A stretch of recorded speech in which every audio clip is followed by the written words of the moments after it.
Peran analisis transaksi keuangan atau PPATK sebagai Financial Intelligence Unit atau FIU di Indonesia memiliki peran penting dalam penelusuran aset hasil kejahatan melalui pendekatan follow the money.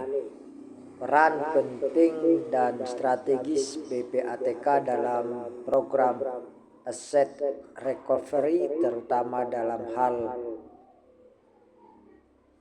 ATK sebagai Financial Intelligence Unit atau FIU di Indonesia memiliki peran penting dalam penelusuran aset hasil kejahatan melalui pendekatan follow the money. Peran penting dan strategis PPATK dalam program asset recovery terutama dalam hal pemberian informasi intelijen di bidang keuangan untuk keperluan penelusuran atau aset tracing, baik pada waktu proses analisis transaksi keuangan maupun pada saat proses penyidikan, penuntutan dan pemeriksaan terdakwa di sidang peradilan.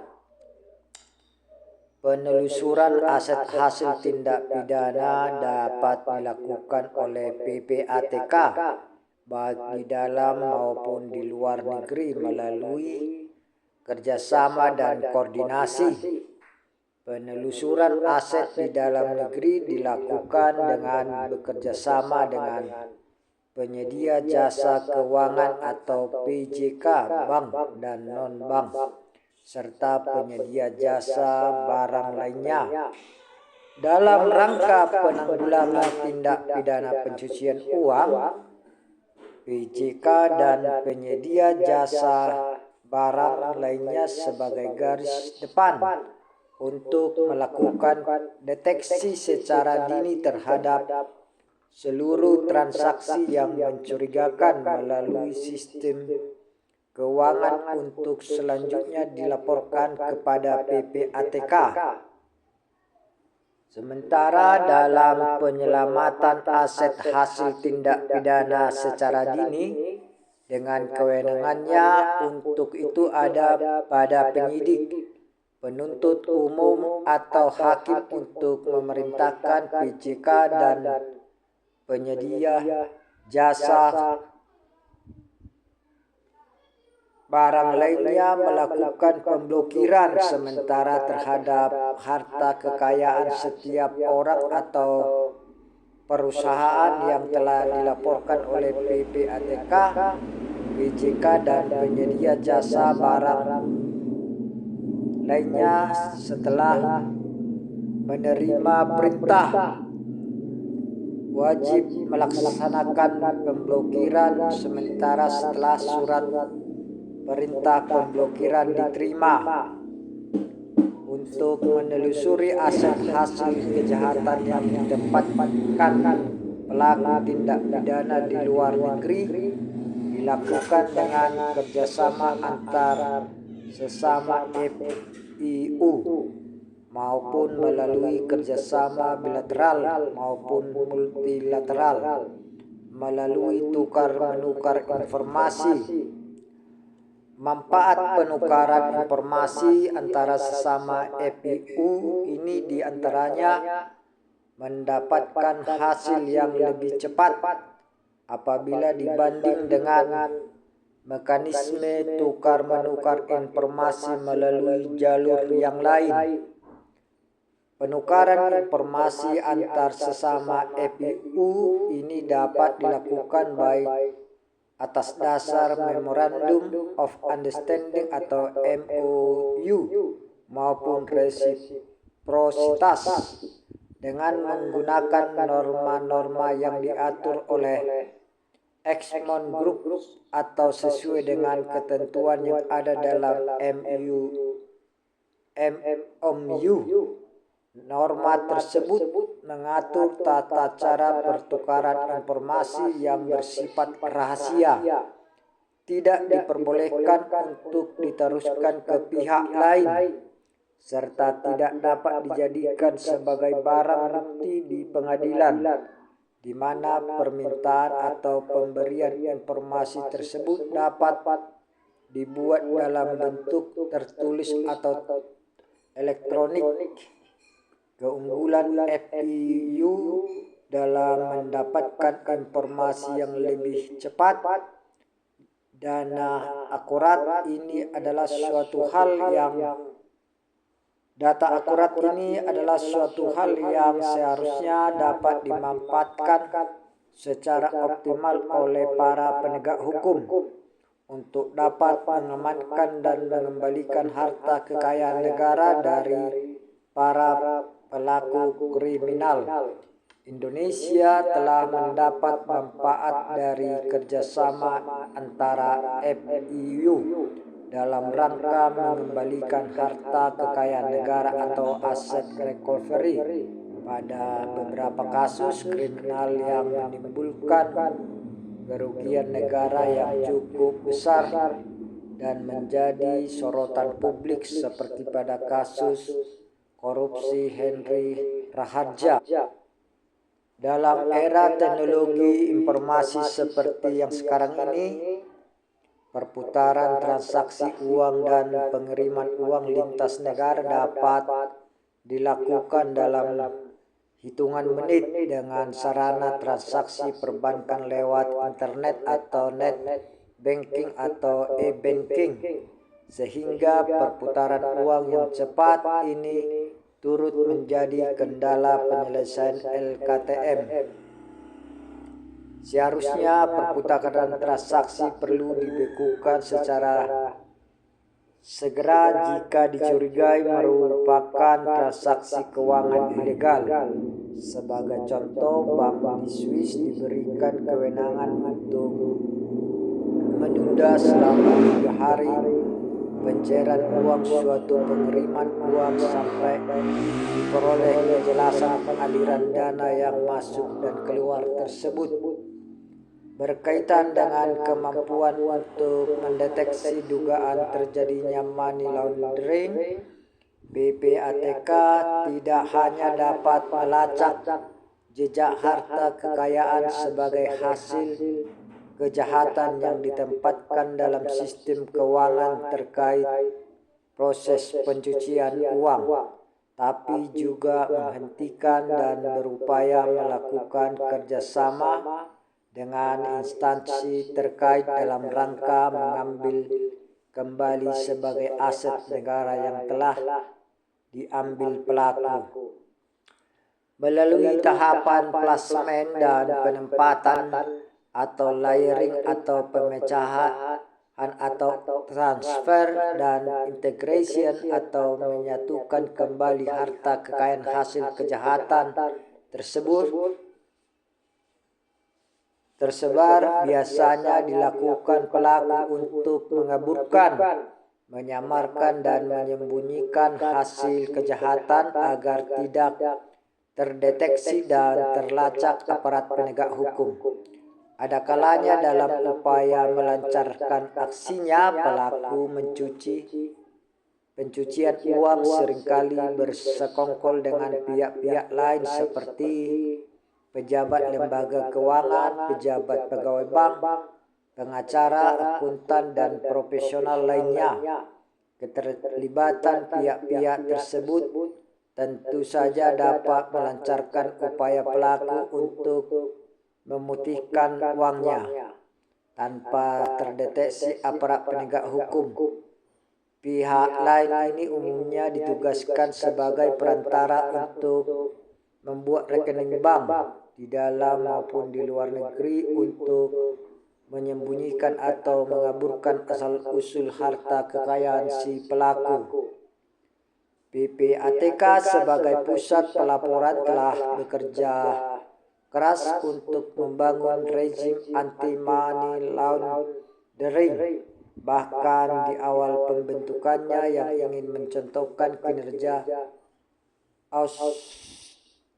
atau model Australia dalam perkembangannya, PPATK belum cukup mampu menanggulangi aktivitas money laundering di Indonesia.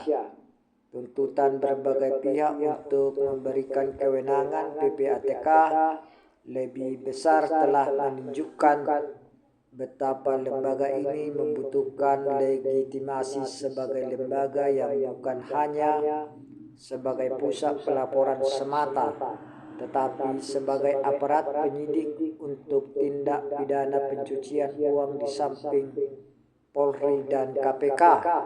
Hal ini juga dikarenakan sulitnya pembuktian tindak pidana ini.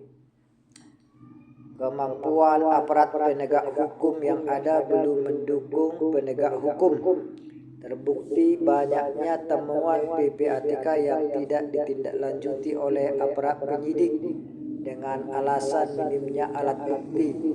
Selama ini hasil laporan yang diterbitkan oleh PPATK tidak mempunyai kekuatan sebagai bukti sehingga tidak dapat digunakan sebagai alat bukti di pengadilan.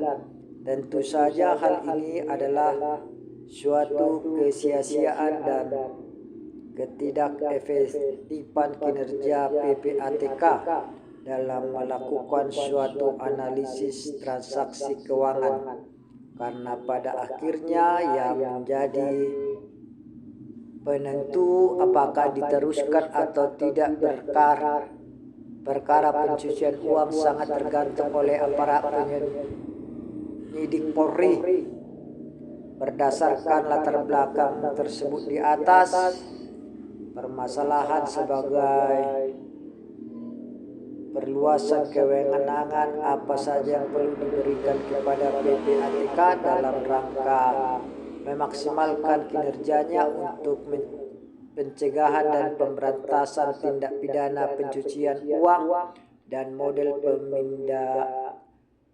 penindakan seperti apa yang dapat dilakukan oleh PPATK atas pelanggaran pelaporan yang dilakukan oleh penyedia jasa keuangan agar dapat dipastikan terpenuhinya kewajiban yang dibebankan kepadanya dalam rangka mengantisipasi terjadinya pencucian uang atau money laundering menggunakan sarana lembaga tersebut. Kita akan membahasnya ya dalam ulasan di atas. Coba kita akan membahasnya secara singkat ya. Salah satunya bahwa upaya dan langkah strategis untuk lebih memperdayakan rejim anti pencucian uang di Indonesia sekarang dan di masa-masa mendatang, maka upaya yang harus dilakukan adalah memperkuat 6 pilar utama yang satu sama lain sangat erat kaitannya. Pertama, hukum dan perundang-undangan. Kedua, sumber daya manusia dan sistem teknologi informasi. Ketiga, dan kepatuhan penyedia jasa keuangan. Keempat, kerjasama domestik dan internasional. Kelima, kelembagaan. Keenam, pengembangan penguatan rejim anti pencucian uang merupakan salah satu keharusan. Dalam hal ini dilaksanakan dengan memperkuat 6 pilar utama yang salah satu sama lain saling berkaitan erat. Strategi Nasional Pencegahan dan Pemberantasan TTPU telah disusun untuk rentang waktu 5 tahun ke depan, ditujukan untuk mengenali kelemahan dalam pelaksanaan rejim anti pencucian uang yang membutuhkan tindakan penyelesaian yang representatif di tingkat eksekutif dan legislatif. Strategi nasional ini merekomendasikan langkah-langkah strategis dalam berbagai bidang, yaitu pembuatan signal identity number atau nomor identitas tunggal bagi semua warga negara Indonesia untuk memudahkan pencegahan dan pemberantasan tindak pidana. Perundangan Rancangan Undang-Undang Pencegahan dan Pemberantasan Tindak Pidana Pencucian Uang secepatnya agar Indonesia memiliki undang-undang anti pencucian uang yang lebih komprehensif dan efektif untuk mencegah dan memberantas tindak pidana pencucian uang yang sesuai dengan standar internasional, pengelolaan database secara elektronik, dan connectivity atau ketersinambungan database antar instansi terkait agar kebutuhan informasi setiap instansi terkait dapat terpenuhi secepatnya, sehingga penanganan tindak pidana pencucian uang dan tindak pidana lainnya menjadi lebih efektif dan efisien. Masalah. Kita akan membahas dari sedikit yang kita jelaskan di atas bahwa upaya dan langkah strategis untuk lebih memperdayakan rezim anti pencucian uang di Indonesia sekarang dan masa-masa mendatang, maka upaya yang harus dilakukan adalah memperkuat 6 pilar utama yang satu sama lain sangat erat kaitannya. Pertama, hukum dan perundang-undangan. Kedua, sumber daya manusia dan sistem teknologi informasi. Ketiga, analisis dan kepatuhan penyedia jasa keuangan. Keempat, kerjasama domestik dan internasional. Kelima, kelembagaan. 6, penelitian dan pengembangan. Penguatan rezim anti pencucian uang merupakan satu keharusan. Dalam hal ini dilaksanakan dengan memperkuat 6 pilar utama yang satu sama lain saling berkaitan erat. Strategi Nasional Pencegahan dan Pemberantasan TPPU telah disusun untuk rentang waktu 5 tahun ke depan, ditujukan untuk mengenali kelemahan dalam pelaksanaan rezim anti pencucian uang yang membutuhkan tindakan penyelesaian yang representatif atau di tingkat eksekutif dan legislatif. Strategi nasional ini merekomendasikan langkah-langkah strategis dalam berbagai bidang, yaitu 1. Pembuatan single identity number atau nomor identitas tunggal bagi semua warga negara Indonesia untuk memudahkan pencegahan dan pemberantasan tindak pidana. Kedua, pengundangan rancangan perundang-undangan pencegahan dan pemberantasan tindak pidana pencucian uang secepatnya agar Indonesia memiliki undang-undang anti pencucian uang yang lebih komprehensif dan efektif untuk mencegah dan memberantas tindak pidana pencucian uang yang sesuai dengan standar internasional. Pengelolaan database secara elektronik dan connectivity atau ketersambungan database antar instansi terkait agar kebutuhan informasi setiap instansi terkait dapat terpenuhi secepatnya, sehingga penanganan tindak pidana pencucian uang dan tindak pidana lainnya menjadi lebih efektif dan efisien.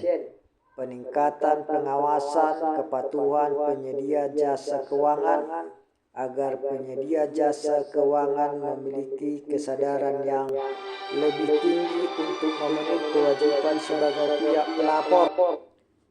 3. Pengelolaan database serta elektronik dan connectivity atau ketersambungan database antar instansi terkait agar kebutuhan informasi setiap instansi terkait dapat terpenuhi secepatnya sehingga penanganan tindak pidana pencucian uang dan tindak pidana lainnya menjadi lebih efektif dan efisien. 4. Peningkatan pengawasan kepatuhan penyedia jasa keuangan agar penyedia jasa keuangan memiliki kesadaran yang lebih tinggi untuk memenuhi kewajibannya sebagai pihak pelapor. Mengaktifkan penerapan penyitaan aset atau aset forfeiture dan pengembalian aset atau aset recovery agar harta kekayaan hasil kejahatan kembali ke negara dapat maksimal sekaligus dapat memberikan kontribusi yang signifikan bagi pembangunan perekonomian nasional. 6. Mengikatkan peran serta masyarakat melalui kampanye publik untuk mendukung pelaksanaan rezim anti pencucian uang di Indonesia. 7. Percepatan ratifikasi dan harmonisasi perjanjian internasional. 8. Penguatan pengaturan tentang jasa pengiriman uang alternatif atau alternatif kemitraan sistem dan pengiriman uang secara elektronik atau wire transfer. Rencana strategi dan strategi penguatan rezim anti pencucian uang tersebut di atas merupakan kerangka acuan dan pedoman yang hendak dilakukan dan akan dituju dalam upaya penanggulangan tindak pidana pencucian uang di Indonesia dalam kurun waktu 2007 sampai 2011. Dengan acuan tersebut akan dapat dievaluasi kinerja keberhasilan maupun kendala yang dihadapi. Untuk selanjutnya akan dilakukan perbaikan strategi ke depan dalam memaksimalkan pencegahan dan pemberantasan tindak pidana pencucian uang. Pembentukan Undang-Undang Nomor 8 Tahun 2010 tentang pencegahan dan pemberantasan tindak pidana pencucian uang, selanjutnya disebut dengan Undang-Undang PPTPPU, dalam rangka memenuhi kepentingan nasional dan penyesuaian dengan standar internasional, diharap menjadi landasan hukum untuk menjamin kepastian hukum, efektivitas penegakan hukum dan penelusuran dan pengembalian harta kekayaan hasil tindak pidana. Substansinya baru diatur di dalam Undang-Undang PPTPPU adalah: 1. Redefinisi pengertian hal-hal yang terkait dengan tindak pidana pencucian uang. 2. Penyempurnaan kriminalisasi tindak pidana pencucian uang. 3. Pengaturan mengenai penjatuhan sanksi pidana dan sanksi administratif. 4. Pengukuhan penerapan prinsip mengenali pengguna jasa. 5. Perluasan pihak pelapor. 6. Penerapan mengenai jenis pelaporan dan oleh penyedia barang dan atau jasa lainnya. Penataan mengenai pengawasan kepatuhan. 8. Pemberian kewenangan kepada pihak pelapor untuk transaksi perluasan kewenangan Direktorat Jenderal Bea dan Cukai terhadap pembawaannya uang tunai dan instrumen pembayaran lain ke dalam atau keluar daerah pabean. 10. Pemberian kewenangan kepada penyidik tindak pidana asal untuk penyidik dugaan tindak pidana pencucian uang. 11. Perluasan instansi yang berhak menerima hasil analisis atau pemeriksaan PPATK. 12. Penataan kembali kelembagaan PPATK. 13. Penambahan kewenangan PPATK, termasuk kewenangan untuk menghentikan sementara transaksi. 14. Penataan kembali hukum acara pemeriksaan untuk pidana pencucian uang. Dan 15. Pengaturan mengenai penyitaan harta kekayaan berasal dari tindak pidana. Substansi baru yang cukup banyak diatur dalam Undang-Undang PP-TPPU diantaranya adalah penataan kelembagaan PPATK, perluasan instansi yang berhak menerima hasil analisis atau pemeriksaan PPATK, serta penambahan kewenangan PPATK termasuk kewenangan untuk menghentikan sementara transaksi. Untuk lebih memperjelas peran PPATK yang diatur dalam Undang-Undang PP-TPPU akan dibahas sebagai berikut. Dalam Undang-Undang PP-TPPU, kedudukan PPATK diatur dalam pasal 37, bahkan kedudukannya bersifat independen dan bebas dari campur tangan dan pengaruh kekuasaan manapun. Bertanggung jawab kepada Presiden. Pasal 38 PPATK berkedudukan di ibu kota NKRI atau Jakarta. Dalam hal diperlukan dapat dibuka perwakilan di daerah. Tugas dan kewenangannya diatur dalam pasal-pasal 39 sampai 46 Undang-Undang PP-TPPU. Dan sebagai bentuk akuntabilitas PPATK, pasal 47 menetapkan PPATK membuat dan menyampaikan laporan pelaksanaan tugas, fungsi, dan wewenangnya secara berkala setiap 6 bulan, dan laporan tersebut disampaikan kepada Presiden dan DPR sebagai amanat ketentuan pasal 46 Undang-Undang PP-TPPU. Tata cara pelaksanaan kewenangan PPATK diatur dengan Peraturan Presiden. Peraturan dimaksud adalah Peraturan Presiden nomor 50 tahun 2011 yang menggantikan kedudukan Kepres nomor 82 tahun 2003. Beberapa penambahan kewenangan akan dibahas lebih lanjut di bawah ini. Menurut pasal 1 angka 2, Pusat Pelaporan dan Analisis Transaksi Keuangan yang selanjutnya disingkat PPATK adalah lembaga independen yang dibentuk dalam rangka mencegah dan memberantas tindak pidana pencucian uang.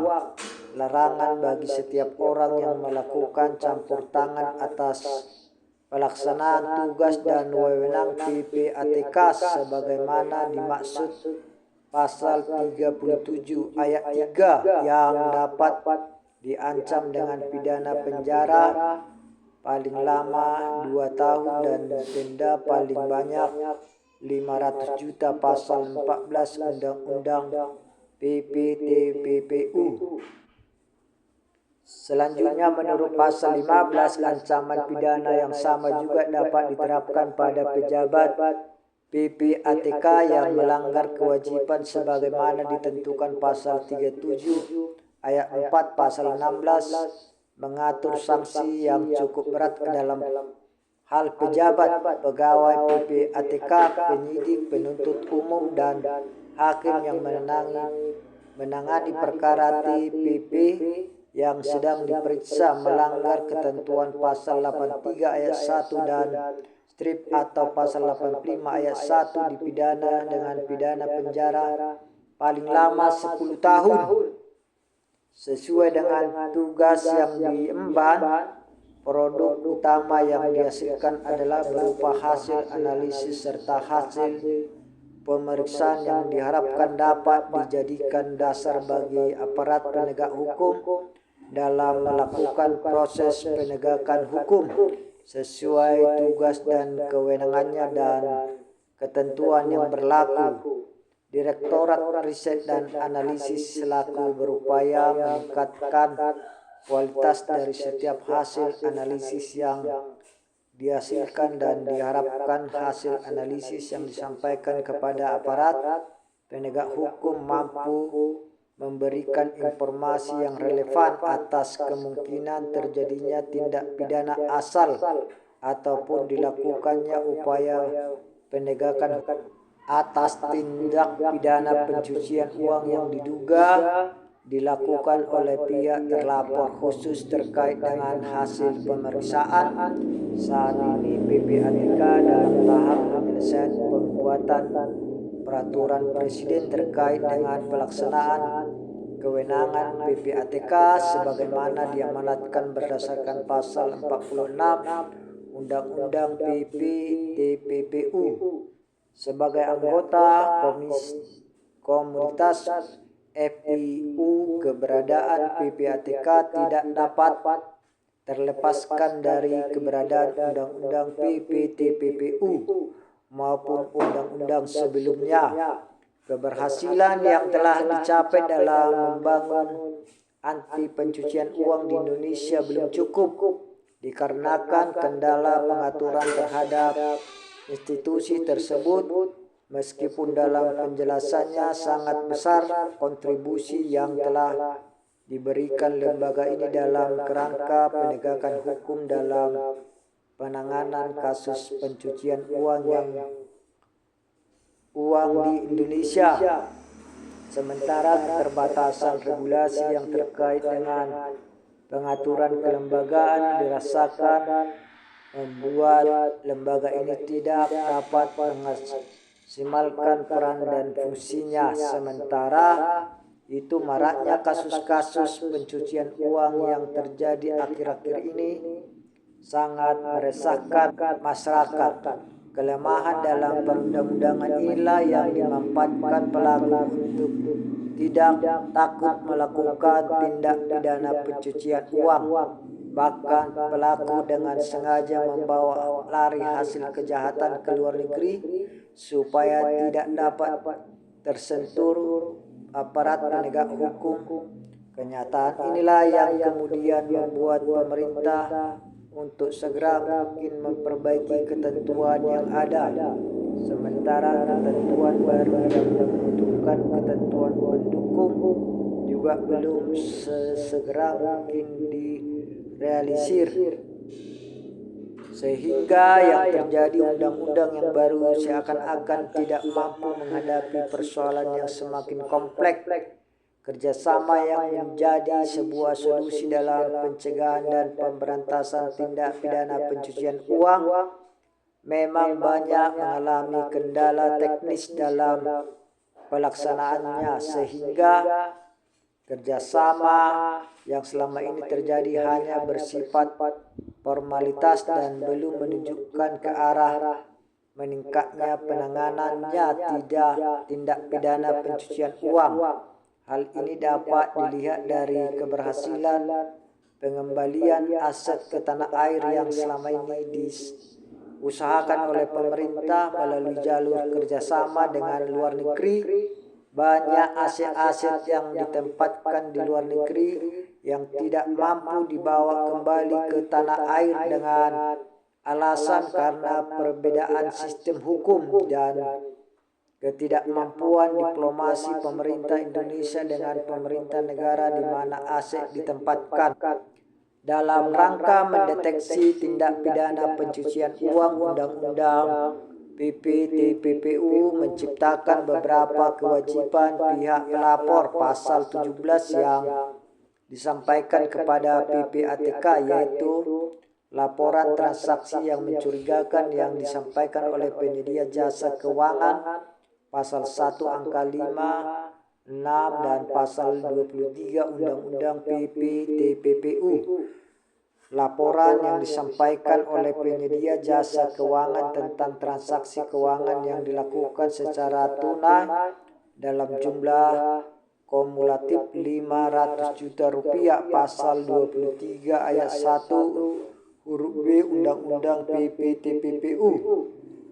Transaksi keuangan transfer dana dari dan ke luar negeri pasal 23 ayat 1 huruf C.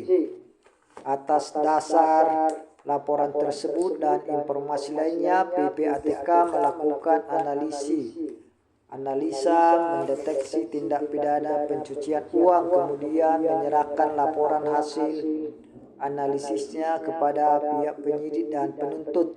Untuk memperoleh laporan dari hasil deteksi atau analisa yang baik, PPATK harus menjalin kerjasama yang baik dengan penyedia jasa keuangan dan instansi terkait lainnya atau dengan FIU dari negara lain.